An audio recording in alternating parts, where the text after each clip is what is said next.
2024-25 বৰ্ষৰ যি ভাৰত চৰকাৰৰ কেন্দ্ৰীয় বাজেট, সেই বাজেটক লৈ মুঠেও সন্তুষ্ট নহয় আমি ৰাইজৰ দল।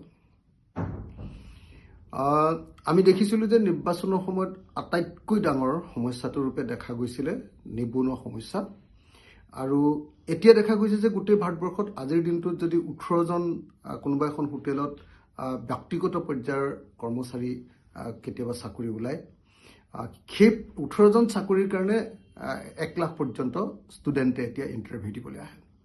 অৰ্থাৎ ভাৰতবৰ্ষৰ এই মুহূৰ্তৰ আটাইতকৈ ডাঙৰ সমস্যাটোৱে হ'ল নিবনুৱা সমস্যা। কিন্তু এইবাৰৰ বাজেটখনত নিবনুৱা সমস্যা সমাধানৰ কাৰণে কি ক'লে জানেনে? নিবনুৱা সমস্যা সমাধানৰ কথা কৈ ক'লে যে দেশত অহা 5 বছৰত ভাৰতবৰ্ষৰ 100টা কোম্পানীৰ ভিতৰত 1 কোটি যুৱক যুৱতীক ইণ্টাৰ্ণশ্বিপ কৰিবৰ কাৰণে, 1 কোটি যুৱক যুৱতীক ইণ্টাৰ্ণশ্বিপ কৰিবৰ কাৰণে, অৰ্থাৎ ব্যৱসায়ত তাৰমানে কি কয় আপোনাৰ এই চেলছমেনে হওক বা অন্য কিবাই হওক, এক্সিকিউটিভ হওক, সেইবিলাকত ইণ্টাৰ্ণশ্বিপ কৰিবৰ কাৰণে তেওঁলোকক মাহে 5,000 টকাকৈ দি ভাত্তা দি তেওঁলোকক এবছৰৰ কাৰণে ইণ্টাৰ্ণশ্বিপ কৰাৰ ব্যৱস্থা কৰি দিব। তো যি সময়ত আমি দেখিছিলোঁ যে ভাৰতীয় আৰ্মিত যথেষ্ট পৰিমাণৰ পদ খালী হৈ আছে, ভাৰতীয় ৰেলৱেত যথেষ্ট পৰিমাণৰ পদ খালী হৈ আছে, যি সময়ত সৰ্বভাৰতীয় প্ৰত্যেকটো ডিপাৰ্টমেণ্টতে সম্পূৰ্ণৰূপে পদ খালী হৈ আছে, সেইবিলাকত স্থায়ী নিযুক্তি কৰাৰ পৰিৱৰ্তে এতিয়া চৰকাৰে আনকি কোম্পানীত চাকৰি দিয়াৰ পৰিৱৰ্তে চৰকাৰে কেৱল ইণ্টাৰ্ণশ্বিপ খটোৱা যি ব্যৱস্থা গ্ৰহণ কৰিছে, এইটোৱে প্ৰমাণ কৰিছে যে নৰেন্দ্ৰ মোদী চৰকাৰে কোনোপধ্যে নিবনুৱাসকলৰ সমস্যা সমাধান কৰাৰ পক্ষত নাই। তেওঁলোকে কেৱল গায়েৰা মনোবৃত্তিৰে কোম্পানীৰ ওপৰত দেশখন সম্পূৰ্ণৰূপে এৰি দিব খুজিছে। তো গতিকে মই ভাবোঁ যে এই বাজেটখনৰ বেলেগ কথা কোনো বিশ্লেষণ কৰাৰ প্ৰয়োজন নাই। এই বাজেটখনৰ কেৱল আৰু কেৱল এই বিষয়টো চাই দিলে নৰেন্দ্ৰ মোদী চৰকাৰ যে কোম্পানী নিৰ্ভৰ চৰকাৰ, নৰেন্দ্ৰ মোদী চৰকাৰে যে ৰাইজৰ কোনো ধৰণৰ নিবনুৱাসকলৰ সমস্যাৰ সমাধানৰ কাৰণে কোনো ব্যৱস্থা নকৰে, আৰু দেশৰ উন্নয়নৰ কাৰণে তেওঁলোকৰ যে কোনো দৃঢ় পৰিকল্পনা নাই, সুদৃঢ় কম্প্ৰেহেনচিভ তেওঁলোকৰ কোনো যে প্লেন নাই, সেই কথাটো এইবাৰ বাজেটখনত অতি স্পষ্ট হৈ ওলাই পৰিছে।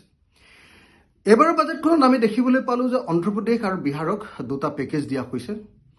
অন্ধ্ৰপ্ৰদেশক তেওঁলোকৰ ৰাজ্যিক তেওঁলোকৰ যি ৰাজধানী নিৰ্মাণৰ কাৰণে কেইহাজাৰমান কোটি টকা দিয়াৰ ব্যৱস্থা কৰা হৈছে, আৰু বিহাৰক বানপানী সমস্যাৰ সমাধান কৰিবৰ কাৰণে 11,500 কোটি টকা দিয়া হৈছে। ইয়াৰ বিপৰীতে আমি দেখিবলৈ পালোঁ যে অসমত বানপানী সমস্যা সমাধানৰ কাৰণে বিশেষ আশ্বাস দিয়াৰ পৰিৱৰ্তে তেওঁলোকে একো কাম নিদিলে। অসমে পালে আশ্বাস, বিহাৰে পালে টকা। অন্ধ্ৰপ্ৰদেশে পালে টকা, অসমে পালে আশ্বাস। আমাৰ অসমৰ মুখ্যমন্ত্ৰীয়ে প্ৰধানমন্ত্ৰীক সাক্ষাৎ কৰিছিলে। অসমৰ মুখ্যমন্ত্ৰীয়ে আমি জনামতে দিল্লীত গৈ বহি লৈছিলে বাজেটখনৰ কাৰণে, কিন্তু দুৰ্ভাগ্যবশতঃ অসমৰ মুখ্যমন্ত্ৰীক সামান্যতম গুৰুত্ব নিদিলে কেন্দ্ৰীয় চৰকাৰে। অসমৰ এটাও সমস্যা সমাধান কৰাৰ কথা এইবাৰ বাজেটত উল্লেখ নাই। এই বাজেটে সম্পূৰ্ণৰূপে অসমক অৱজ্ঞা কৰিছে। এইটো অত্যন্ত দুৰ্ভাগ্যজনক কথা। আমি সকলোৱে জানো যে এইবাৰ বানপানীত আমাৰ কিমান ক্ষতি হৈছে। আমি সকলোৱে জানো যে অসমত গড়ে 39 লাখ হেক্টৰ মাটিত বানপানী হয়। আমি সকলোৱে জানো যে অসমত এইবাৰ যদি আমি চাওঁ তেতিয়াহ'লে দেখা যায় যে এইবাৰ 29খন জিলাৰ অতি কমেও 24 লাখ মানুহ বানপানীত ক্ষতিগ্ৰস্ত হৈছে, 100তকৈ অধিক মানুহৰ মৃত্যু ঘটিছে।